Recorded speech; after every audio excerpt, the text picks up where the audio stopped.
Now that is the best feeling in the world, isn't it? Watching a farm that you build just work. Welcome to another episode on the BrokeRock server, everybody.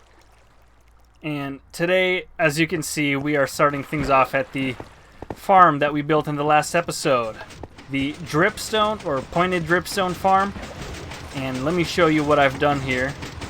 Show you, plus all the rates that I've been getting with this. I've been getting pretty good rates, if I may say so myself, for something so simple, for only having built one flying machine. Of course,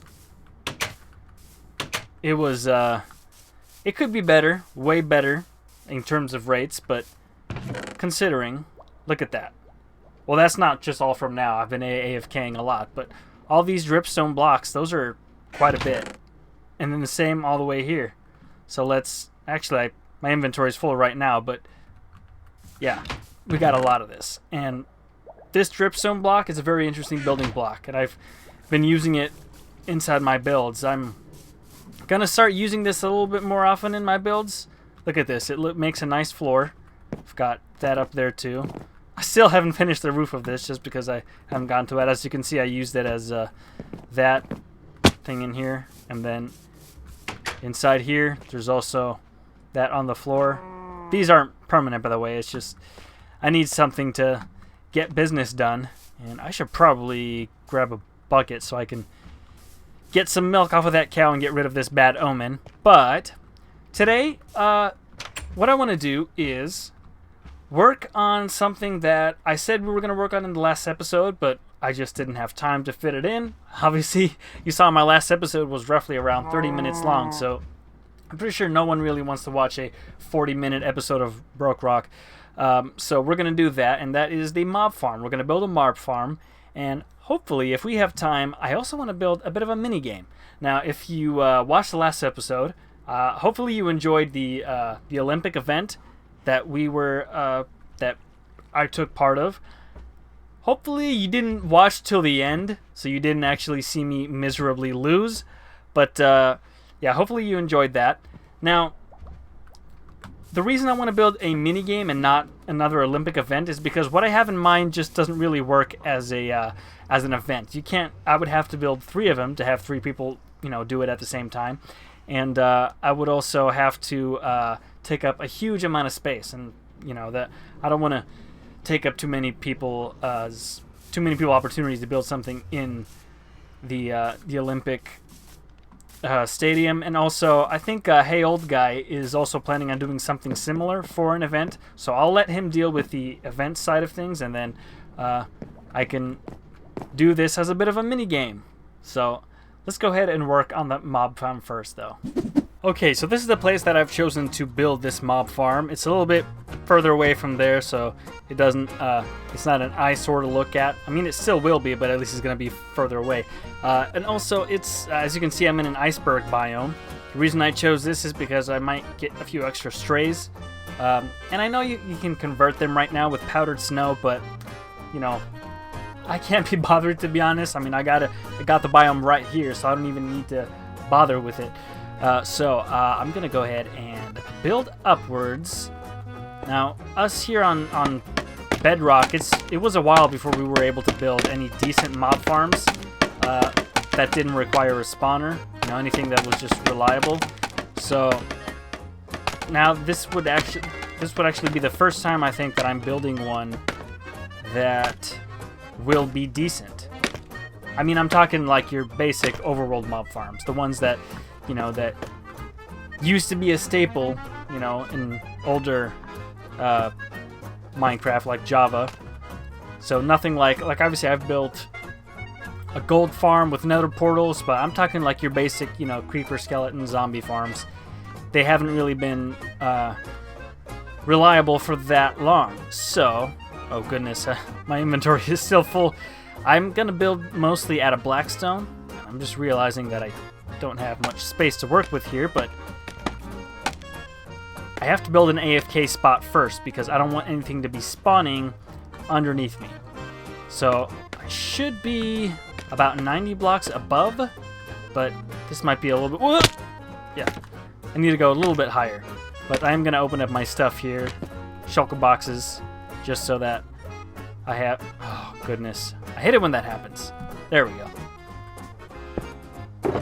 Yeah, so I'll need these things for them to walk off. This is just decorative. And then gonna need a lot of scaffolding, because that's the way you get them to be pushed and spawn at the same time. I'll explain a little bit later, but yeah, this is what I'm gonna be building it out of. So, this is the first stage of the mob farm. Now, the particular design that I'm using is by JC Plays, although he isn't the inventor of this type of mob farm. It's just that block for block, the mob farm that I'm building is closer to his. But I'm not sure who can claim to be the inventor of this system here, where the scaffolding is on this layer. And let me explain it a little bit better. So, mobs can spawn inside the scaffolding where I am, but water still flows above scaffolding like that, so they can get pushed in the same way that, for example, it's almost like they're spawning inside water, and then they sort of get pushed aside like that by the water. I mean, it didn't work right now, but obviously I'm not a mob. I have lots of ways to get rid of, but boom, there you go. It would fall down into there. Now, of course, the downside to that is that I have to actually waterlog each one of these stairs.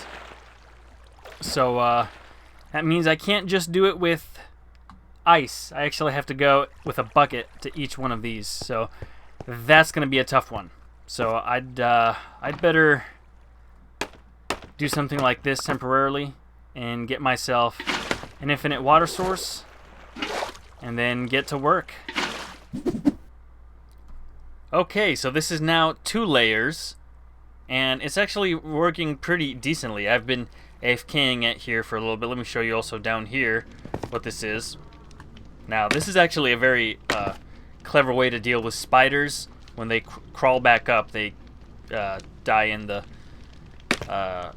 fire. And then up here, I have some magma block to take care of them, so if they get stuck on the wall in there, of course, all not my idea. But I also have a trident killer down here, and it's been working quite well. I mean, it's not that efficient because it's only 2 layers. I still need to build 3 more, which obviously I'm going to do off camera probably. And let's see what we have.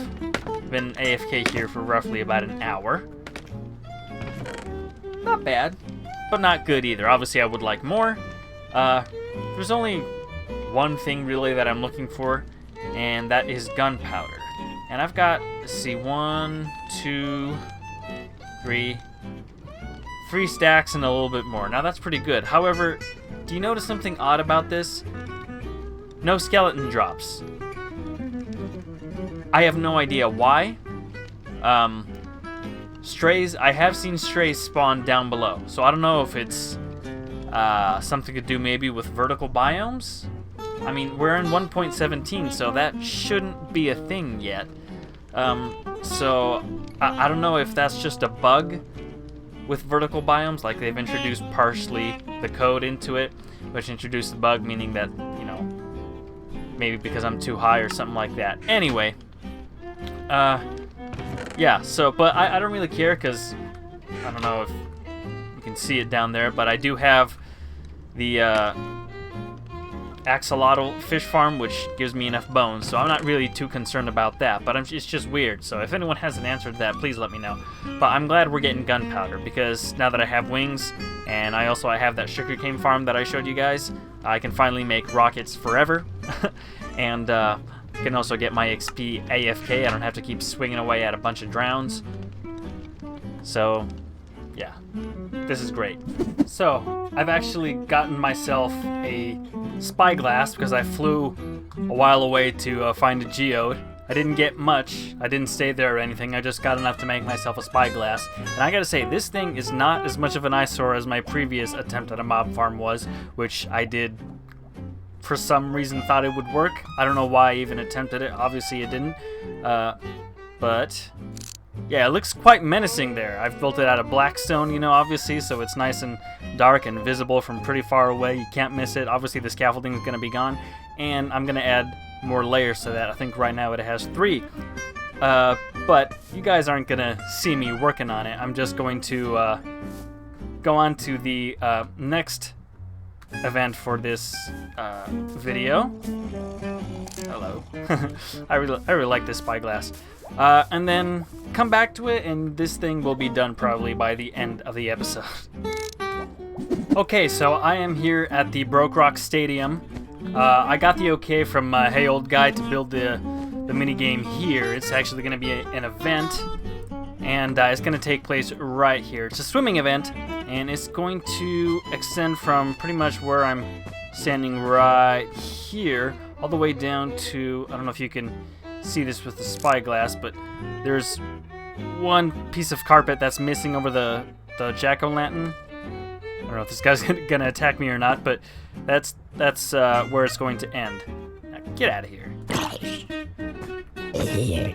There we go.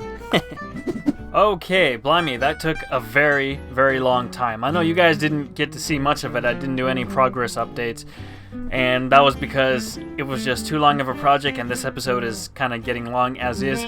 But I'm going to show you what's going on here, and then I'm going to go through this myself. So I won't read that just yet. I'll let those I'll let the people who actually do it during the event read it. But first, you have a drop. This is just the beginning, so obviously there's no obstacles here. Then down here you have cobwebs that you can get stuck in and drown, and there's only a 2-block gap in there, so you kind of have to be careful. And then over here you have to be swimming, so you have to go 1 wide to be able to fit down there. There's only 1 block gap. If you try to go around it like this, you get pushed up by the soul sand. If you go too far down this side, you get hit by the magma, so you have to kind of swerve all around it, go all the way up to the top here, and then jump into this next one, which is a bit more complicated. It's got soul sand, it's got magma, and it's got the cobwebs, so triple threat. Plus, there's only 1 block right here that you need to swim through. And then here you just have a whole bunch of corals to kind of disorient you. You know, the glass, you might not notice where the hole is at first, even though it's down there. And then you come up to this ladder, which you might get stuck on a bit, because if you're swimming towards the wall and you go straight up, you'll get stuck on the edge of it, so you have to kind of back up a bit. And then you jump into a bit of a thing with some pufferfish in it. You swim underneath to make sure you get nice and close and probably get poisoned. And then up here you have a drowned with a trident that is basically aiming straight for you when you come up here. So this is probably going to be the hardest for some people. I mean, you're unavoidably going to get poisoned down there, and if you take too long up here, this guy is you're not only going to take damage, but he's going to push you back in here, probably get attacked again by the pufferfish, and just going up and down here is going to be very hard. There's also soul sand, so you can't just jump down here and swim all the way down to avoid the trident, because the soul sand is going to push you back up. So you have to swim over this, and then swim down here. Now the thing is, underneath him there's a bit of an entrance which takes you under here, so it leads to a bit of a dead end. So you're like, oh, what's gonna happen? You turn around and then you see these 2 exits up here. But of course, since no one's gonna have any water breathing or respiration helmet, that means they're gonna waste a lot of breath, so there's a good chance they might die in there too, but we'll see. Anyway, they come up here, there's a guardian waiting for them. And then, of course, since by this point they're already close to running out of breath, and they also don't want to stick around because there's guardians in the way, they're going to be rushing to the edge. But of course, that would be a big mistake because there's dripstone there. If they fall down into it, they also are going to take damage. Then there is a bit of a water flow to kind of push them backwards as they're swimming. And when they finally get to the top, there is a bunch of dolphins that make you swim faster. So it's a bit of a sprint at the end, and then you can see the ending right there. Now, I had a terrible time getting all these mobs in. You have no idea. The dolphins were the easiest, and I just had to grab them with a lead. swim over, you know, just tie them up against. There was nothing to it. But of course, when I was testing it in creative, they died a few times because they need air to survive as well, right? They're not just underwater mobs. They need both to survive. So you have to put the you have to tie them just a little bit above water, otherwise they're gonna die. Next up, the Guardian. The Guardian probably took me the longest, right? So there's an ocean monument right underneath this thing, right? So you'd think it'd be pretty easy. So I didn't have enough rails and everything, so through placing them and replacing them and moving them around and trying to get the darn things to go inside the mart cart, they wouldn't go. They wouldn't go. They kept attacking me. I had thorns on too, so a few of them died after I got them in. And then when I finally, after I'm going to say about 20 minutes of trying, got one in here, he despawned before I had a chance to name tag him. Yeah, so that was very, very frustrating. But I finally got one in, and he is name tagged. And then this drowned. Again, this is another one of those mobs that I had to do 2 attempts to get him in. I got him in the first time. It took forever for him to actually follow me, and then the first one that I made follow me ended up burning up in the daytime because he took so long during the night to follow me, and he died. The second one, when I finally got him to get in here, he despawned before I had a chance to name tag him. So I had to get a third one, do the same thing. Finally got him in. And then the pufferfish, I had 5 of them in here. You know, had to go all the way, you know, away to a warm ocean biome. Very hard, almost close to my base. So I had to go, you know, in the nether, everything. Put them in there, everything was fine. And then I left and I came back and I see a bunch of drowned in there, and they're just holding the pufferfish item. So I didn't see it happen, but what I assume happened was underneath that little area right there, that one block where it's underneath, that would have technically been spawnable by axolotls. Axolotl spawned, they killed the pufferfish, and then drowned spawned, picked up the pufferfish. So I had to replace all of the flooring. I had it with wood, I replaced it with glass, so now nothing can spawn. And I replaced the pufferfish. So, after all that novel that I just recited to you, I think you guys are about ready to see this in action. So I'm going to take off all my items and try and run this. I hope I don't lose my levels, but here we go. I'm going to put hopefully a timer up on the screen because I don't want to just start timing myself right now. But here we go. 1, 2, 3. Here we go. Okay, under here. All the way up here. Come on. Oh, the magma got me. Let's not get caught. I still have to swim. There we go. Underneath here. Up here. Pufferfish. Let's try to avoid them. Oh. Oh, I didn't get poisoned. Okay. Avoided that. Dead end. Up here. Guardian. Gotta stay here. Ugh. Okay, I did take some damage, but come on. There we go. And a sprint. Come on. Oh, and I forgot to mention, there's a fine little thing where you can get trapped if you don't come up properly. It slows you down just a little bit, and time. Whew. That was hard, but actually it went way better than it could have gone. And there it is, folks. Have a look. 1, 2, 3, 4, 5. Oh, there's some scaffolding here. 1, 2, 3, 4, 5 layers.